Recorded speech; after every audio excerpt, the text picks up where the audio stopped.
I just wanted to say a few words about hurdling in general. For young hurdlers who practice at, say, 80 to 95% speed, consider discounting both the distance between hurdles and the height of the hurdle. This will help you in practicing the three-step rhythm. Some kids are only going to be able to do 4 or 5 stepping, but discounting will still help in this regard. Another thing to remember is your takeoff point.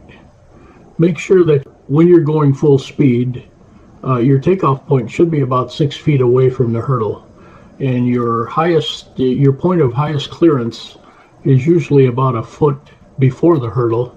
That way, as you go over the hurdle, you're coming down and landing, and you want to maintain that lean a little bit longer so that when you land, you're landing in a sprinting type of position. A lot of young hurdlers clear the hurdle well, but then they pop up right away, and that slows them down. That causes sort of a braking force or braking action. Always do your proper warm-up and stretching.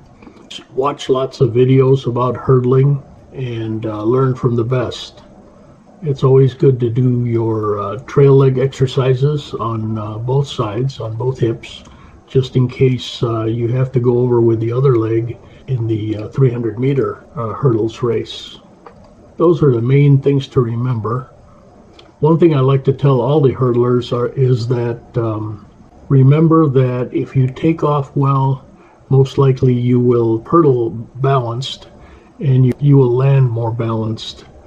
Always pump your arms forward, because when a hurdler does this, punches inward and crosses the midline being right down the middle here, this tends to pull the shoulder this way, and this one pulls the shoulder this way. However, if you're pumping this way with your arms, then you are most likely to stay straight and land with your shoulders parallel to the hurdle itself.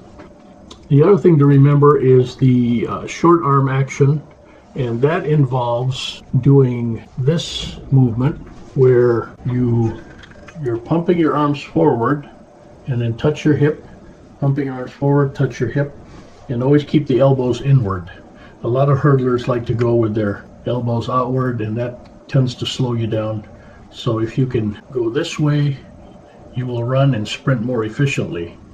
And that's about it. If you have any questions about hurdling, feel free to ask.